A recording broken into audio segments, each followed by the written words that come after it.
Fakultu, maka aku menjawab, bala ya Rasulullah, mau ya Rasulullah. Fa'akhadha bilisanihi, lalu Nabi memegang lidahnya. Waqala, beliau bersabda, kuffa alaika hadha, tahan atasmu ini, sambil Nabi menunjuk ke lisan.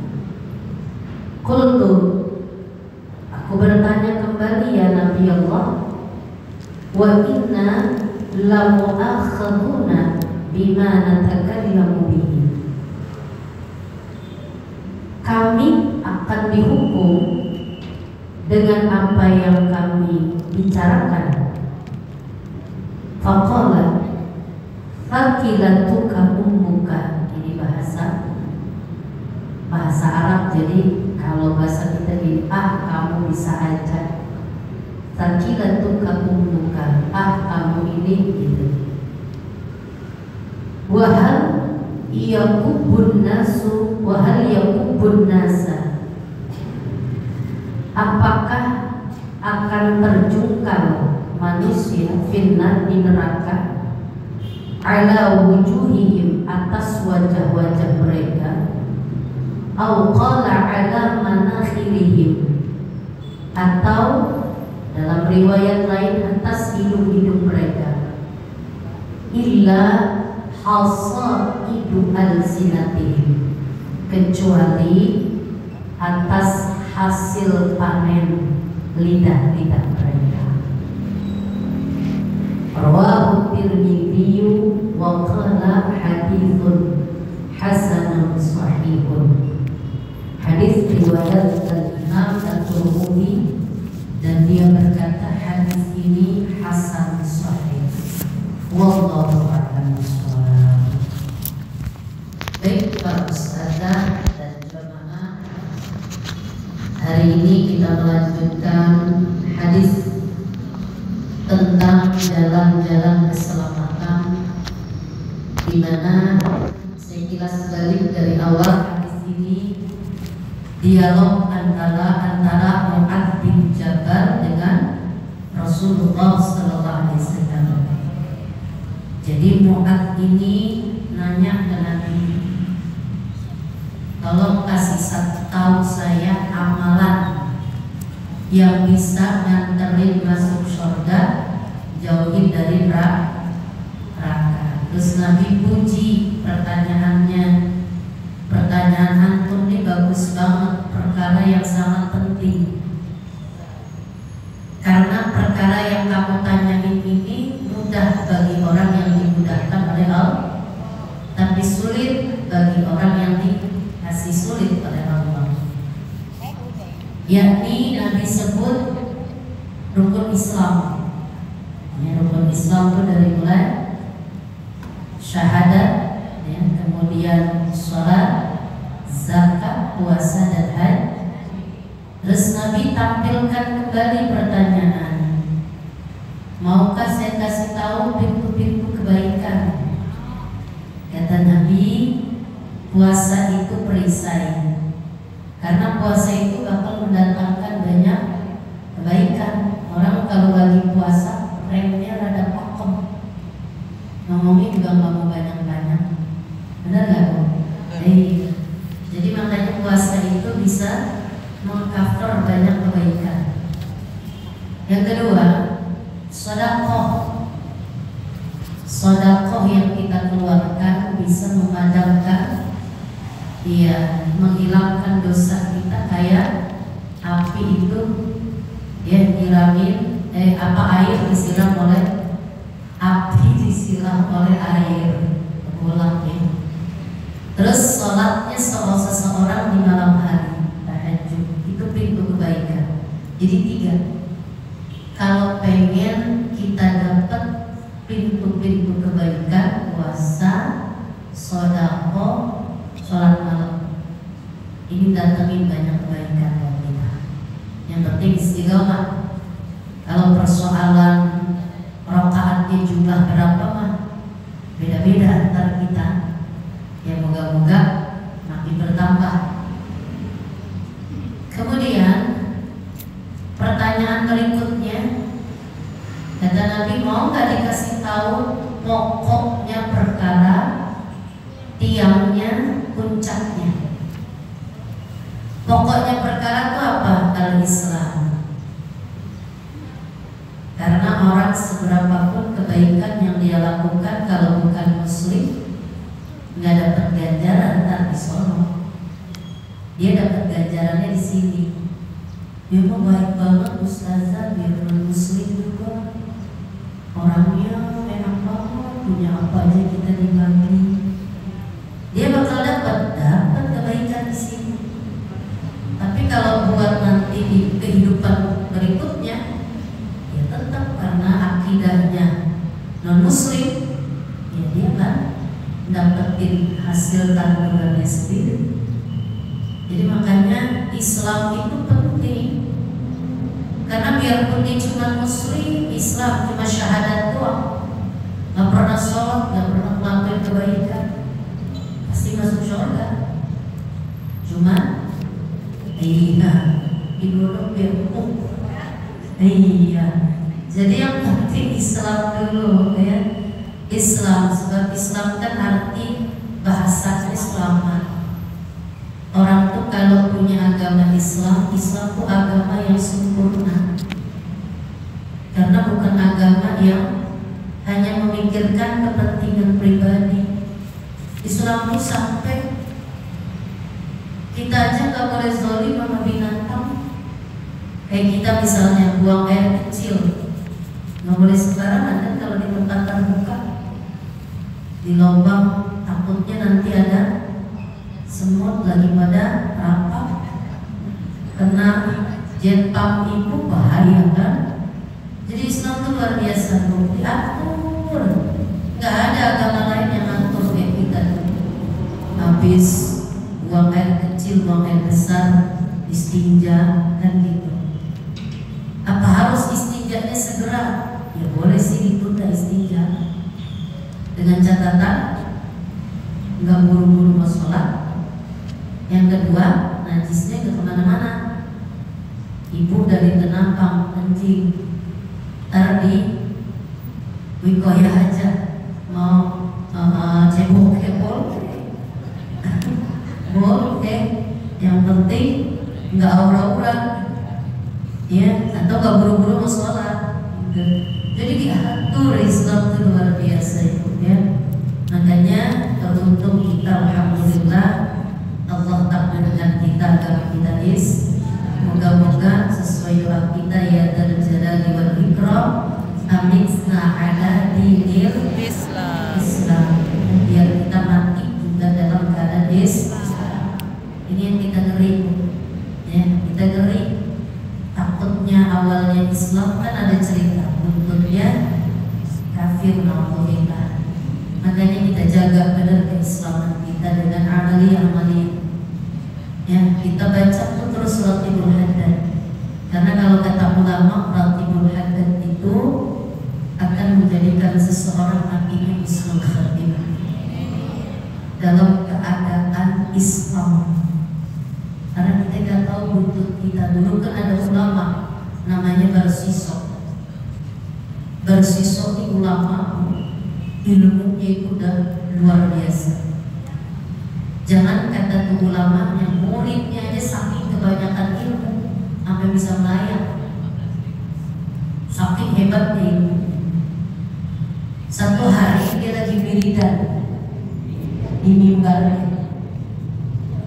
Kan yang namanya iblis, setan itu godain kita tergantung level kita. Karena ini ulama besar, ulama yang mumpuni ilmunya, yang godain iblis itu juga kelas ulama. Dia datang pakai jubah gamis, pakai sorban, bawa tasbih. Dia wirid juga di tempat itu yang sama dengan tuh Barsiso si ulama. Cuma si iblis ini 3 hari 3 malam wiridan gak berhenti-berhenti.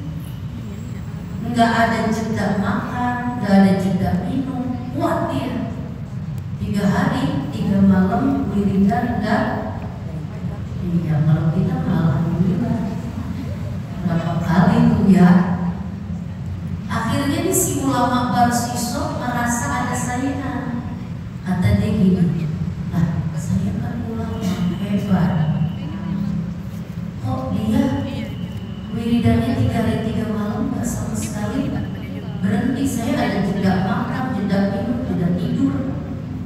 Saya mau tanya resepnya gimana gitu. Ditanya, woi Syekh, Anda hebat banget wiridan sampai gak bangun-bangun, apa resepnya? Kata tuh iblis yang nyaru ulama, mau tahu resepnya? Benar mau. Kamu bisa lakukan salah satu dari 3 hal ini. 1, kamu minum minuman keras. Yang kedua, kamu berzina. Atau yang ketiga, kamu membunuh. Kata dia begini, lah ini mah maksiat semua, berat semua. Dia pikirin, memang gak ada lagi yang lain pilihannya, cuma itu pilihannya kalau kamu mau kayak saya. Karena dia pengen ibadahnya sampai kayak gitu, akhirnya dia pikir, kalau saya berzina, nanti tuh orang hamil bahaya, perempuan yang hamil kan bahaya. Kalau saya membunuh, nanti keluarga pihak yang terbunuh bakal nuntut saya. Akhirnya dia bilang, mabuk aja dah. Kalau minum minuman keras kan yang mabuk saya doang sendiri. Ya kan, saya gak bakal melibatkan orang lain. Akhirnya dia mabuk. Begitu dia mabuk, minum lagi, sampai akalnya hilang. Ada lihat perempuan cantik, baheno, langsung ditidurin, disinahin sama dia.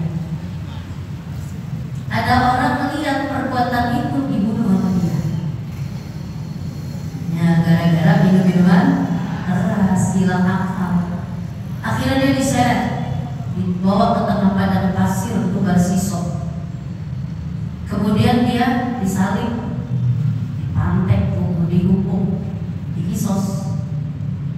Kata si ulama Barsiso, iblis yang tadinya ulama diomelin sama dia. Kalau bahasa kita, lu gimana sih?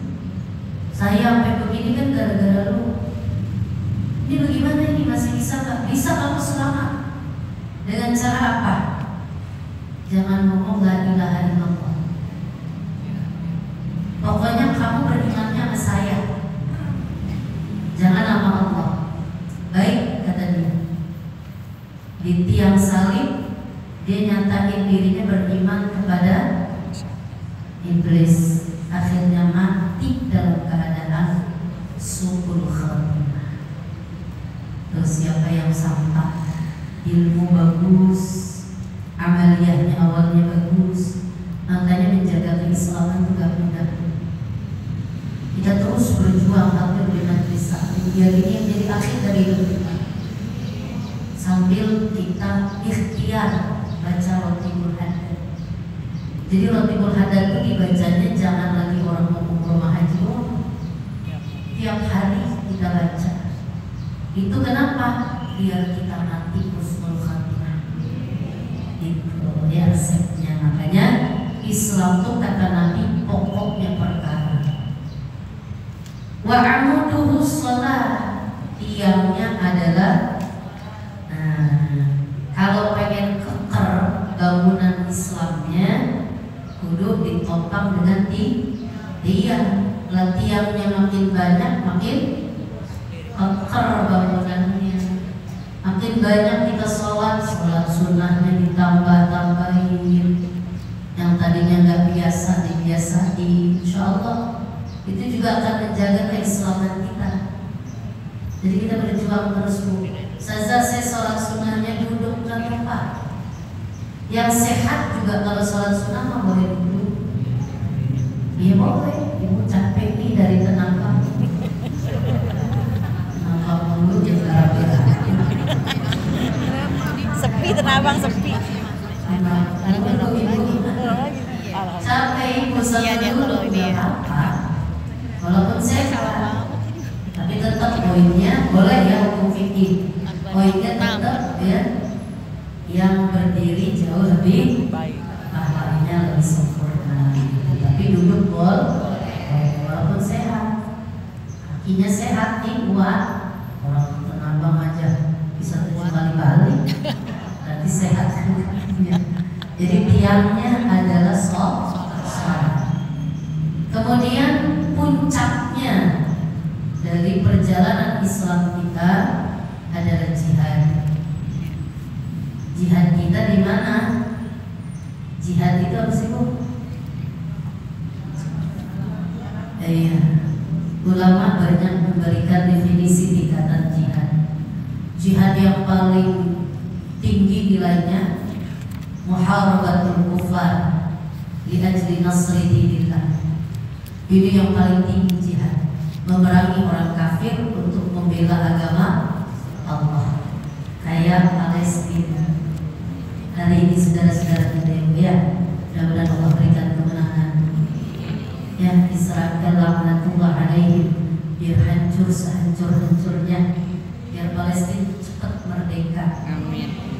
Itu namanya dia muharabatul kufar li ajli nasri dinillah, memerangi orang-orang kafir untuk membela agama Allah. Ini jihad yang paling tinggi, Bu, martabatnya. Kemudian ulama katakan mana lagi jihad? Ngajak orang kebaikan. Ibu ngajakin orang kebaikan, ngajak ngaji, ngajak apa lagi? Zikir, ya ngajak apa lah, entah di HP, ngajak sodako, kan gitu. Ngajak orang-orang buat menambah poin kebaikan, maka itu termasuk adalah jihad. Termasuk ibu memerangi hawa nafsu. Jihad itu di pagi-pagi begini nih, kalau nurutin kerepotan, repot gak, Bu? Loh, banget. Apalagi sayuran baru dibeli doang, belum diapa-apain, bener gak, Bu? Dan ibu kalau nurutin repot tuh gak ada habisnya. Saya ngaji dulu, ntar pulang saya eksekusi. Gitu ya, Bu ya. Jadi biar semuanya dapat. Jadi juga luar biasa kita berjuang. Yang namanya jihad itu harus siap mental, jiwa raga. Kita punya majelis taklim begini, jihad juga nih, berjuang ngajakin orang. Ya kan, nggak semua orang merespon positif. Ada yang responnya negatif. Iya, apa? Iya, pro kontra tuh masih ada, Bu. Kalau kita berjalan kebaikan itu, yang suka sama yang gak suka ya ada. Paling yang gak suka aku, yang suka banyak gak, Bu? Jangan pikirin yang satu. Kalau kita pikirin yang satu, oke, Ustazah banyak. Iya, kita gak maju-maju, banyak tandai. Jadi kita berjuang terus. Ini sarana, ya, fasilitas ya, dimana kita berjuang syiarin agama Allah. Kan kalau nggak ada pengajian gini, kita nggak tahu apa-apa. Makanya difasilitasi, ya. Jadi kalau duduk begini, yang mewakafkan tempat ini, para donatur, sehingga terciptanya di masjid, ya semuanya pengurusnya ini dapat semua kebaikannya. Orang-orang yang udah meninggal juga, yang berjuang untuk masjid ini dapat kebaikannya. Jadi makanya orang kalau ngajak kebaikan akan dapat sebanyak orang yang ikut kebaikan itu. Ibu ngajak ngaji, ngajak dari HP. Mungkin gak? Jangan lupa ya ngaji di Mikoya gitu. Direspon sama teman-teman ibu, datang 10 orang, berarti ibu dapat kebaikan dari 10 orang tuh. Jadi sebanyak orang yang datang ke 10 orang. Sebaliknya, kalau ngajak keburukan, dia dapat juga dosanya. Nonton dangdut, sono yuk, gitu ya. Ikut dan tuh basicnya, ya, ikut basicnya, ya udah dapet dosa semua begitu ya. Tapi di sini mah nggak ada ya. Kayaknya nyengir kuda begitu. Iya. Ya jangan, masa sering ngaji nonton dangdut juga, apalagi yang penyawer. Kondangannya haram. Kalau di situ pesta ada dangdutan haram. Jangan lantar orang udah selesai di rumahnya. Ya, jangan nodain, udah cakep kita jalannya. Ya, tapi saya hobi ustazah. Nanti hobi kan ya? Hah? Tapi di sini menggaya.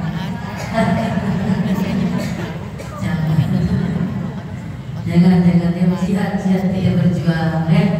Orang berjuang tuh gak sekedar membalik lapangan, ngajak orang kebaikan gak mudah, tapi harus sabar, jalan terus saja. Walaupun yang ngaji belum sebanyak yang kita inginkan gak apa-apa. Oh, Nabi Nuh juga dulu dakwahnya 900 tahun, punya murid cuma 80. Nah, kalau kita bukan taklim 900 tahun, ngaji 80 gak stres kan? Ya iya, alhamdulillah kita mandi pagi-pagi banyak yang hadir ya, jadi jihad. Kemudian Nabi ngomong, dari semua yang saya bicarakan dari awal, yang pintu kebaikan, yang ini, mau nggak aku kasih tahu intinya, pangkal dari semuanya? Kata Nabi, semua intinya. Kata Mu'adz bin Jabal, mau. Nabi langsung menunjuk lidah. Intinya di sini. Jadi yang dari tadi itu semua, yang sholat malam, yang ini, inti dari itu semua jaga lidah kita. Terus Mu'adz tanya, emang orang bakal dapat hukuman dari apa yang diomongin? Kata Nabi begini, orang tuh bakal terjungkal, jatuh, entah dengan wajahnya jatuhnya nanti ke neraka, atau dengan hidupnya, itu semuanya hasil panen dari lidah. Hati-hati. Jadi pokok atau intinya ada di jaga lidah kita. Lidah itu cerminan hati. Kita bedah dulu. Emang apaan sih penyakit lidah? Satu, bahasa agama namanya syataman, syatam. Syatam itu apa sih? Caci maki, hina orang. Mencaci maki, menghina orang, ngeremehi. Itu kejahatan lidah. Merasa dirinya benar. Iya.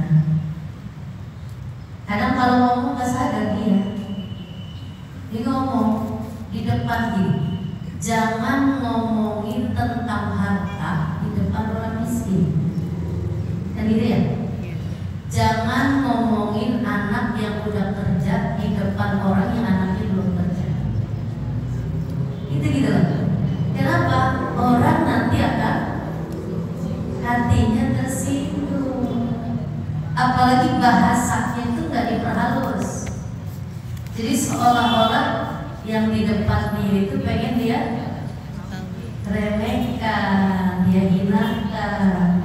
Anak saya dong lulus kuliah langsung kerja, dipanggil kerja di perusahaan ini. Sementara si ibu yang di depannya udah 3 tahun anaknya lulus belum dapat kerja. Jadi kan seolah-olah cuma dia mau bilang anak saya hebat, anak kamu nggak hebat. Itu tanpa sadar kan? Itu tak boleh. Jangan ngomongin tentang anak sama orang yang belum punya anak. Jadi dijaga betul. Karena kan kita punya hati ya Bu ya. Ini bab ini nih yang kadang-kadang kita belum bisa ya jaganya, masih suka nyeplos. Tuh yang tadi kita udah lakukan di atas tuh hilang semua.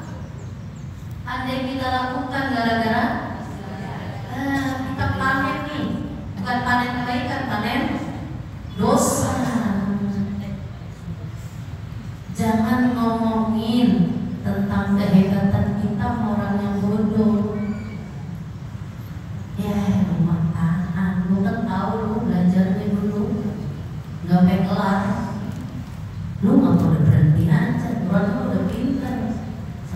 tuh jadi begitu. Nggak boleh bahasa begitu ya, nyakitin orang. Jadi dijaga betul lisan kita. Ya, jadi jangan ngomongin penyakit nama di depan ibu orang yang lagi penyakitan. Ya Allah, kemarin tetangga saya begini penyakitnya dia kok mati. Ya Allah, benar ya. Ada yang suka kayak ngomong gitu ya Bu ya, nengokin orang sakit malah ngomong.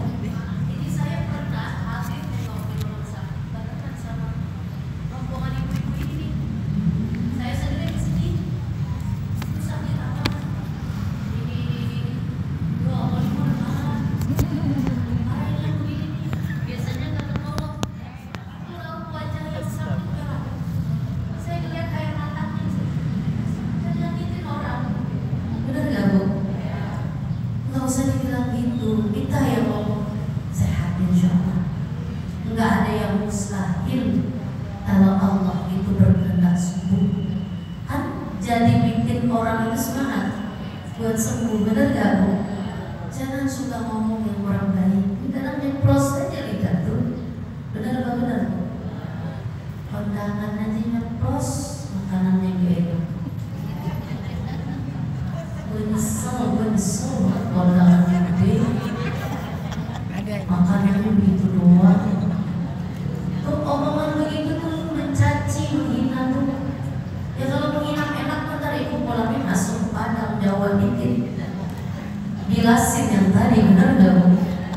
Iya, jangan dicaci, jangan dicela. Nabi juga melarang kita mencela makanan. Pokoknya mah enak banget, walaupun rasanya gak jelas, asin apa, manis apa, gak jelas ya. Udah bilang aja enak, insya Allah jadi darah daging buat kita. Gitu, kadang-kadang jujur melekit kita.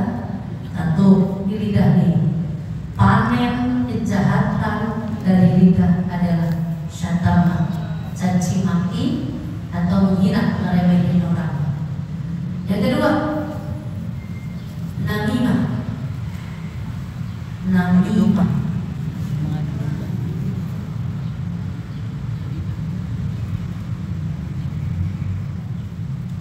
Namimah itu apa Bu? Ngadu domba. Ngadu domba. Iya. Bawa-bawa omongan ke sono kemari.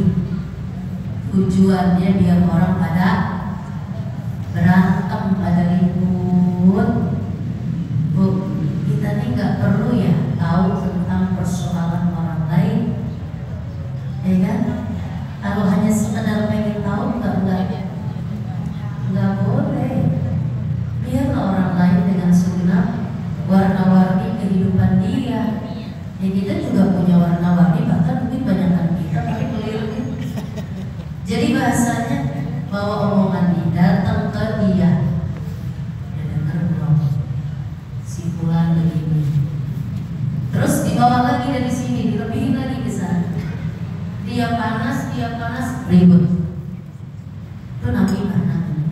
Makanya kan pernah saya cerita waktu Nabi lewat, ada kuburan yang lagi terdengar suaranya disiksa. Salah satu faktornya karena dia suka namimah, ngadu domba orang. Kalau kata saya yang begini gak punya kerjaan. Benar ya Bu?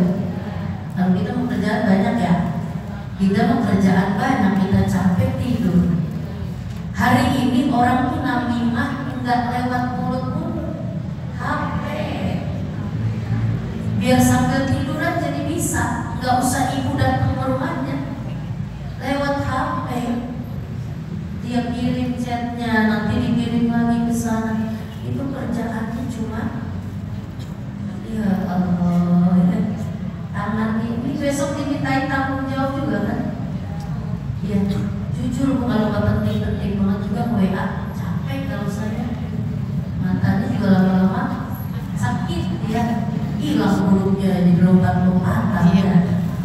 Iya, karena sering mana dia buruknya. Makanya lama kalau di WA jarang yang buru-buru dibales, buru nyari kacamata dulu, kecil-kecil banget. Jadi bahasanya jangan dengan domba. Gak ada untungnya ya Bu ya.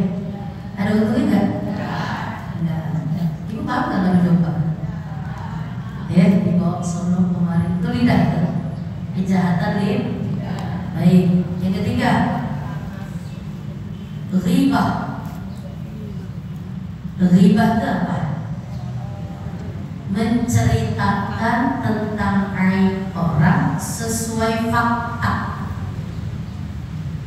Jadi beneran sesuai fakta. Maaf, contoh, si fulan anaknya masuk penjara gara-gara narkoba. Itu kita ceritain kan di warung pagi-pagi, semalam ramai banget. Tapi kok sampai gak bisa tidur saya. Emang apa tuh anaknya tuh yang samping rumah saya dituntut polisi, ditangkap polisi gara-gara dia panjang data. Kita ceritain detailnya. Dan itu udah dapat tuh info dari narasumber pagi-pagi itu ya. Terus kita pulang, bang, sini dah. Mana-mana sering baca doa Pak di majelis. Bapaknya juga sering jadi imam. Waduh ya. Lah iya Pak, iya. Terus datang ngaji, datang ke Wiko ya. Gitu. Sesuai fakta, riba. Itu dosanya tuh ayyuhibbu ahadukum ayyakula lahma akhihi maitan fakarituhu. Allah sendiri yang ngomong dalam Al-Quran. Itu gambarannya orang tuh yang lagi ceritain keaiban orang kayak makan bangkai saudaranya sendiri. Makanya nanti di neraka ada orang yang lagi makan dagingnya sendiri. Itu gambaran orang yang suka riba. Sesuai fakta beneran. Emang bener di penjara, narkoba bener. Tapi kan omongan kadang-kadang lebih kurang ajaran. Mana ditangkapnya polisi semobil. Padahal ini di dalam rumah kita denger. Emang dia lihat polisi bis mobil. Orang rame sih. Emang lu lihat? Ada sih. Itu denger katanya dia begitu tuh. Berarti lebih kan ceritanya. So tahu banget itu Bu. Mobil polisi gitu. Itu namanya buhtan. Buhtan itu lebih parah lagi dari riba. Karena udah bikin omongan bohong. Ceritanya tambahin. Kalau ceritanya sesuai fakta aja, dosanya kayak makan daging saudaranya sendiri. Itu tuh statusnya jadi fitnah. Itu orang lain jadi fitnah. Yang namanya fitnah pun seiring waktu terus akan berjalan. Kadang kejadiannya di Jakarta ceritanya kayak Mekah. Emang apa? Itu narasumbernya lagi umroh. Astagfirullah. Ketemu sama KPIH lain orang Jakarta, dia ngobrol di sono. Aduh, udah tahu belum ceritanya waktu gue lagi mau pergi kemari nih, mau umroh. Cerita di Mekah, di tanah haram. Satu kali kita bikin dosa 100.000 dosa. Tuh, kita gak sadar. Cerita di Madinah, satu kali bikin dosa 1.000 dosa. Dia ngobrol di sono. Dia ceritain sebulan. Itu namanya ghibah. Orang yang bilang baik-baik. Makanya kalau ibu ada artikel di HP itu jangan share aja. Kita tuh harus cerdas. Sekarang mohon maaf ya, menggiro sama HP kali ya. Kadang-kadang kirim, nggak paham gitu. Apalagi nanti suasana mau pilpres ya. Hati-hati jangan menjatuhkan pihak manapun. Kenapa? Saya khawatir kalau yang menjatuhkan justru nanti yang diangkat derajatnya. Itu yang saya ngeri. Makanya kalau emang kita udah sepakat dengan kandidat kita, ya udah kita bismillah, kita doa amal, kita ikhtiar. Jangan jatuhin orang lain. Biarin aja mereka mau buat makan, kan Allah juga boleh makan. Mama karo Allah Allah khairul makirin. Dia membuat tipu daya urusan dia. Yang penting kita tetap berjuang. Yang penting kita satu. Halo? Satu Suara. Saja kampanye enggak, miris saja miris. Kan pendidikan agama udah dihapus. Anak kita sekolah udah ada pendidikan agama. Mana hapus SD? Diganti dengan pendidikan budaya. Juga ngesel. SD. Saya Masih masih ada. kurikulum diubah lagi. Bisa jadi materi PKI dimasukkan. Nanti doa kita ya Allah, pemimpin muslim yang bela kita. Sekarang aja agama dihapus, saya nggak kebayang. Anak SMP, SMA dia ngomongnya gimana? Kalau anak ibu yang di pesantren, mudah-mudahan selamat kan? Ya, ini yang di luar yang SMP, SMA, SD. Saya lemes begitu pengumuman pendidikan agama dihapus. Ini saya gimana dimasuk dulu 20 tahun ke depan. ya kalau kita mah ibaratnya udah pada tua. Iya udah asar, dikit lagi juga maghrib ya. Yang mandi udah sejak banget ya. Jadi bahasanya ya kita berjuang nih ya. Baik, riba berikutnya kejahatan lidah yang bisa kita pakai Saya dengan sedikit saja lidah. ada. Qila wa qala. Dia negeri kali ya. Nah, bahasa agama tuh qila wa qala. Apa itu qila wa qala? Katanya. Itu dosa loh. Qila wa qala katanya, misal gini. Gue denger katanya. Emang lu tahu dari siapa dia? Gue katanya. Terus dia ceritain lagi. Iya. Lu dari mana? Katanya. Dia nggak tahu cerita aslinya, cuman katanya. Katanya itu dosa. Nggak boleh. Itu kalau diibaratin beritanya dia hoax. Orang tuh nggak boleh ngomong katanya. Saya dapat berita dari sekolah, saya mau klarifikasi, itu cakep. Lu tahu dari mana? Katanya. Lu dengar orang yang kagak sih? Dari orang yang langsung, enggak, gua katanya. Yang ngomong siapa itu? Katanya si Anu, kita tanya. Lu dari mana? Gua juga katanya. Iya, ada nggak gue yang kalau ngomong gitu? Jangan dengerin kalau ngomong katanya. Kata-katanya, udah kata-katanya.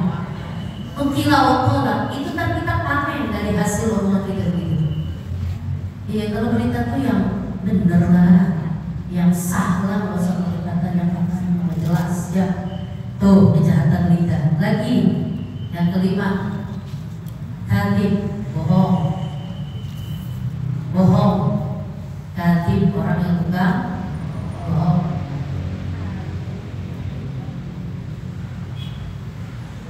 Ngomongnya banyak kan, bohongnya benernya. Bohong, bohong. Tadi kok, saya janjiin kok, pokoknya kok, kalau saya meleduk, pokoknya mah urusanku beres kan, ya, saya kasih. Udah meleduk, orang-orang kita, itu namanya bohong. Iya, janji itu kan, janji itu apa bu? Hutang. Orang kalau bohong berarti hianat kan? Iya, jangan deh, kalau emang ini gak usah janji lah. Dan kalau ada rezeki mah ya udah bagi aja, gak usah janji-janji. Takutnya ntar gak bisa. Kan beda kalau belum punya duit sama udah punya duit mah. Jalannya juga beda. Orang yang punya duit sama yang kagak jalannya beda kan? Lenggamnya aja beda.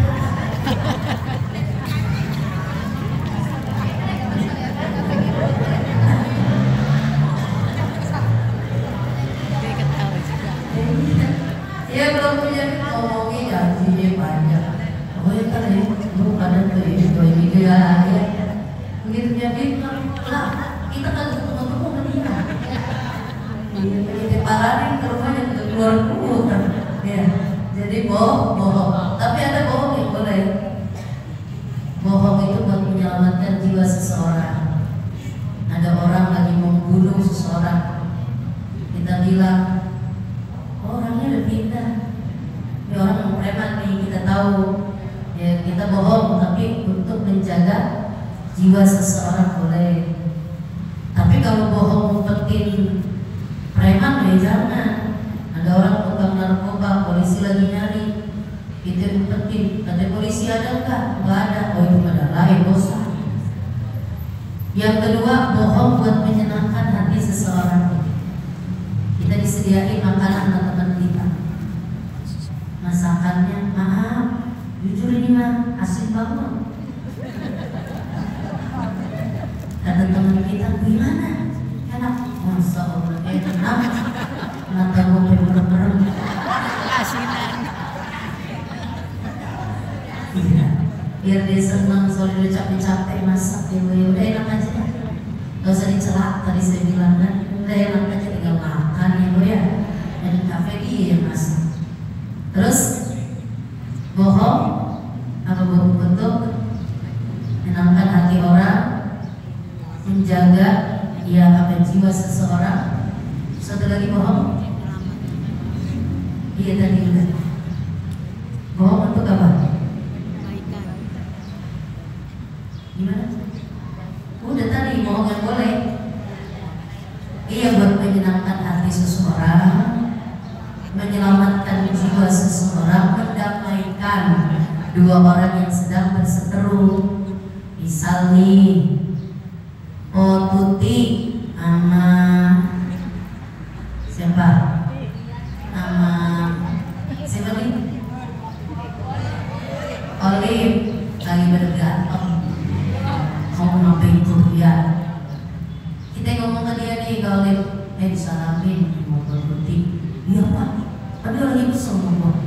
Beneran kok disalamin? Padahal makanya dari kagak ngasih salam. Kita ke Tuti disalamin sama Olive. Iya pak, beneran. Dia kangen katanya kayak dulu lagi berdua gitu.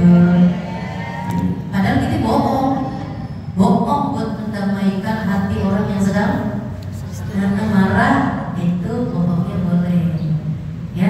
Jadi kan bohong tuh ada yang sifatnya ada-ada, bikin cerita nggak ada diada-adain, padahal mah nggak kayak gitu ceritanya.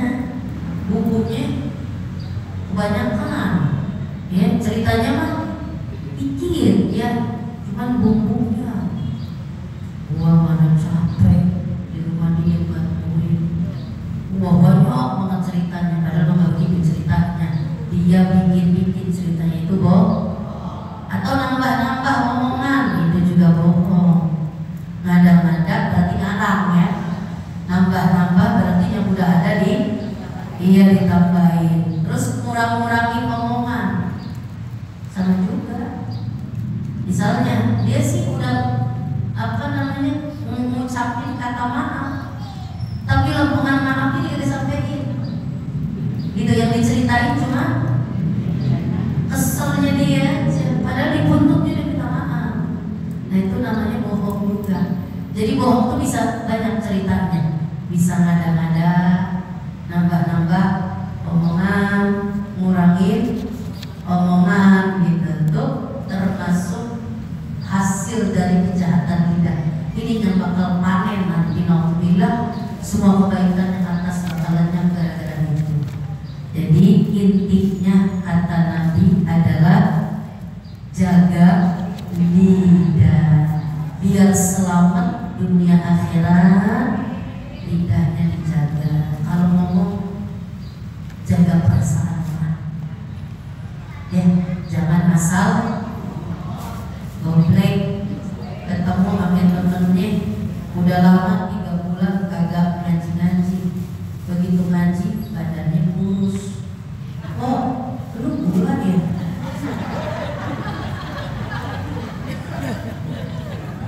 Ya Allah, jangan dikata gitu apa? Tersinggung loh bu, bener gak? Gula lu lagi naik ya. Oh kalau saya dikata gitu saya nyaut, bukan gula lu beras.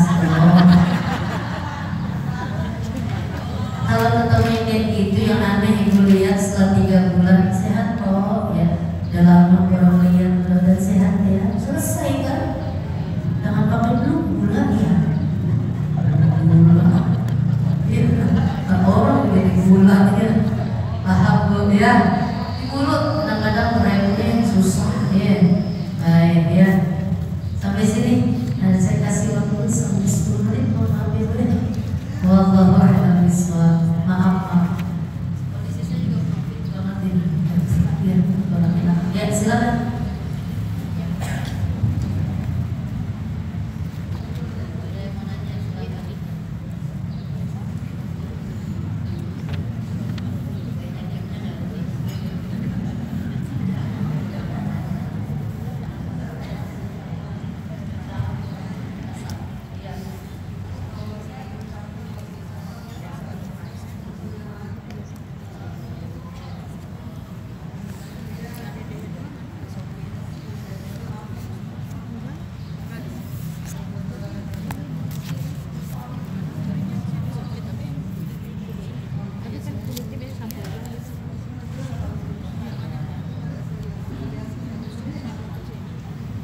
Iya baik.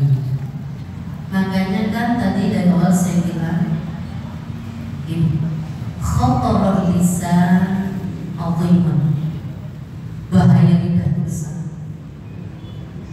Jadi lidah itu cerminan hati. Cerminan hati. Berarti andai dia berucap, kan kita walaupun kita orang Betawi, maaf ya, Betawi itu kan banyak bahasa-bahasa yang cablak. Betawi itu identik dengan cablak. Tapi kan kita pandai memilah-memilih. Ya, ada kalanya kita kalau seturuh sama teman gitu lagi bercanda mungkin fokusnya Betawi kita keluar nggak masalah. Tapi apalagi kalau untuk seorang guru kita bilang kayak misalnya.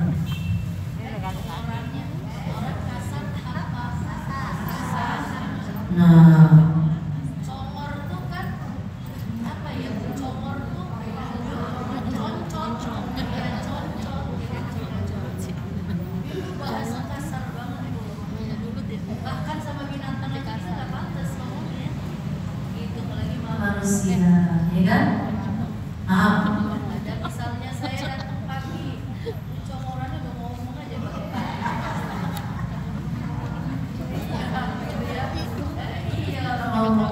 Kalau saya menilainya di hati semuanya. Dia berucap bahasa yang kayak gitu, jadi cerminan hati. Jadi gampang nilai orang baru, gampang nilai berarti hatinya. Gitu. Nah, kita ambil ilmunya, kita jangan kayak gitu. Kita jamaah ibu dengar kayak gitu, jangan diambil yang jeleknya, ambil yang baiknya, gitu aja. Ya, kalau kayak gitu jangan diikuti. Ya, kalau ibu ngomong lagi. congorannya tinggal ngaku doang Mana kali jadi dia makan dipulang dari ya. Jangan kasar-kasar. Jadi cerminan hati. Hati-hati tuh bisa mana yang kelihatan. Tuh omongan coba. andai kalimat itu terdengar sama orangnya kita tiga iya takutnya nanti ada yang nyampein juga itu kan sama aja berarti menghina seseorang mencaci seseorang masuk semuanya. Jadi jangan ya. Makanya patut kita jadi murid pilih. Ya, ada bahasa yang kurang satu ya. Lagi ceramah kurang satu jangan diikutin ya kadang kita juga dengarnya ngeri juga Bu. Kita juga ngeri juga kadang maaf ya bahasanya juga ada yang terlalu jorok banget ya kayaknya terlalu vulgar gitu nggak pantas kalau bicaranya di forum ya kan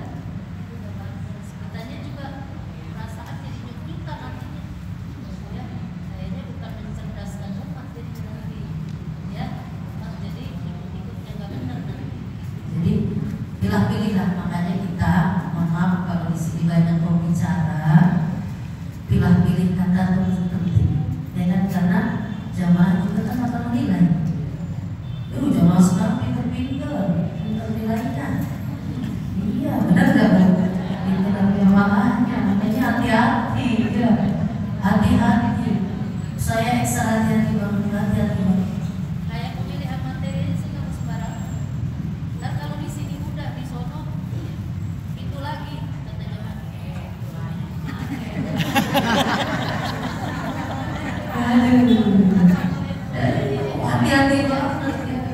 Jadi misalnya saya bicara sini itu saya tulis materinya kan, biar nanti saya kan misalnya komunitasnya ini juga, cuma majelis saja beda-beda, ini harus beda semua. Ini udah bicara di sini ini, berarti saya jangan bicara itu lagi. Ngeri banget bu, sebab jamaah nilainya pedas. Julid, iya benar julid. mulai saya ngeri ya, hati-hati banget, ekstra hati-hati. Jadi berusaha semaksimal mungkin biar ada wawasan baru gitu ya. Jadi makanya harus digali lagi gitu. Iya, jadi nggak sembarangan, ngeri juga ya. Kalau udah pinter-pinter juga masalah. Luar biasa. Ini ngeri saya. Kitabnya begitu ada jamaah jadi juga. Beda lagi. Ya.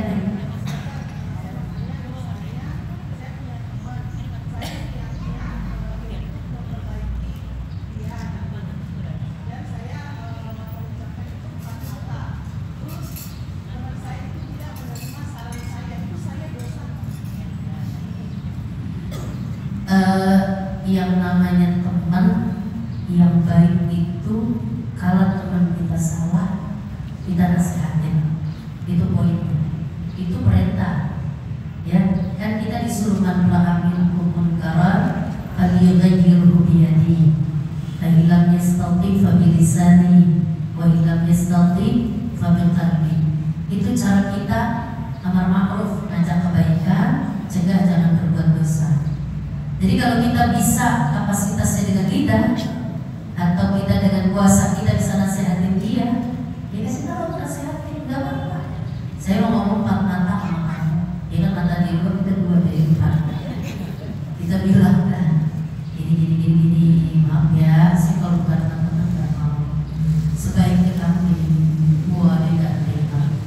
Maaf ya kalau kamu nggak terima, yang penting saya sebagai teman, yang kan teman disuruh watawasau bil haqqi watawasau bis sabr ya. Kamu jangan marah sama saya gitu ya. Terus kalau dia ternyata marah sama saya, ya baikin aja. Mungkin dia nggak sepaham sama kita. Dan aku temen ada yang gitu ya. Enggak salah, benar enggak dosa. Malah kalau didiemin jadi dosa. Ya kita tahu itu salah kan, kita diemin malah dosa. Jadi dibilangnya kalau orang ada kezaliman, kejahatan, didiemin kayak setan ganggu. Iya, mau dikata setan ganggu gitu. Kita tahu teman kita salah, dia diingetin karena kayak gitu lah, gitu kan? Ntar begini dia nggak terima, nggak apa-apa. Namanya juga orang dakwah, itu namanya dakwah. Ya kayak begini, kita dakwahin kan nggak semuanya iya, benar nggak bu? Iya, nggak semuanya terima, kita apa? Yang penting kan kita nyampaikan kebenaran, terlepas diterima atau tidak urusan mereka. Khair, sudah ibu? Ya, bagi marwah.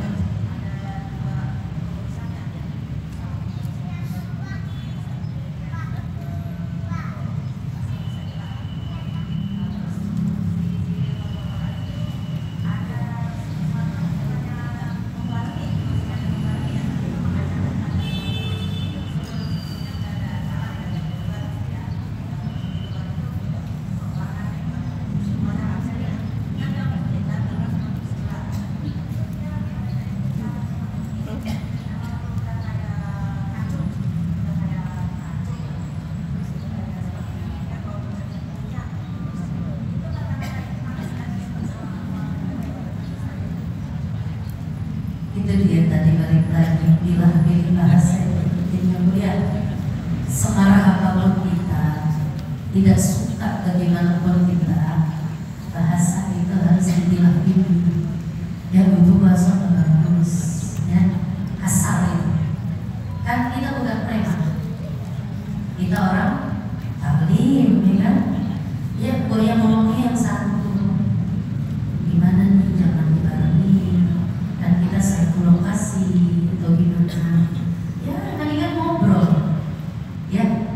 Jadi gini, jangan mengambil kesimpulan yang salah, kita nggak tahu motivasi orang tua apa. Gitu kan. Jadi Ini loh, ujung-ujung dia ngambil kesimpulan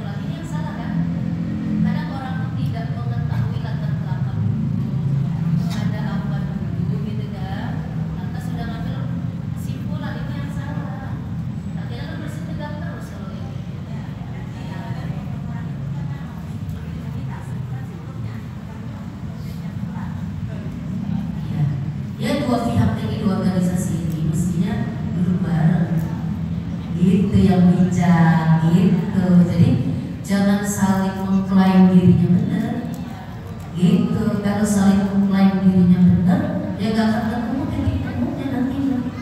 Ya makin pecah, bersih tegang terus.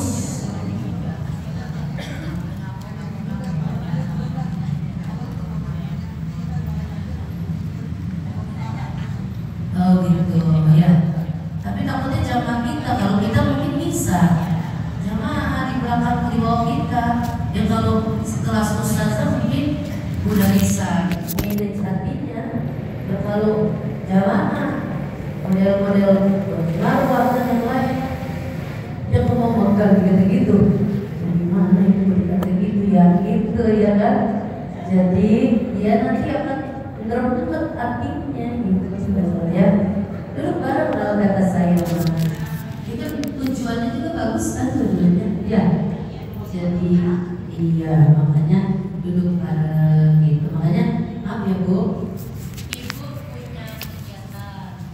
Di situ udah ada kegiatan yang lebih dulu. nah kita yang baru soal kemarin di pejabat kegiatannya kita soal datang, kita mau ngadain kegiatan bla bla bla bla bla, minta ridho, minta izinnya gitu kan. Jadi gimana nih biar harinya gak bentrok dan sebagainya, kan enak. Dan enak kayak gitu Bu ya. Jadi kita sama-sama iya adem ya, adem maka gak ya. Kalau kayak gitu kan ngomongin dia bener apa bener? Iya jadi bagus. Bu sepertinya mau ridho nih, saya sampai sini. Saya domel nenek iya iya sebenarnya jadwal kita karena di sana.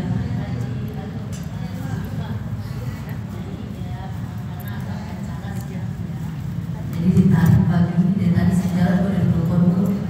Yang mau ridho ya Bu ya. Insyaallah nanti kita ketemu lagi bulan depan biar dia siap dan ya. Ini aja saya minta maaf mohon ridhonya. Wallahu a'lam bishawab. Billahi taufiq wal hidayah. Assalamualaikum warahmatullahi wabarakatuh. Allahumma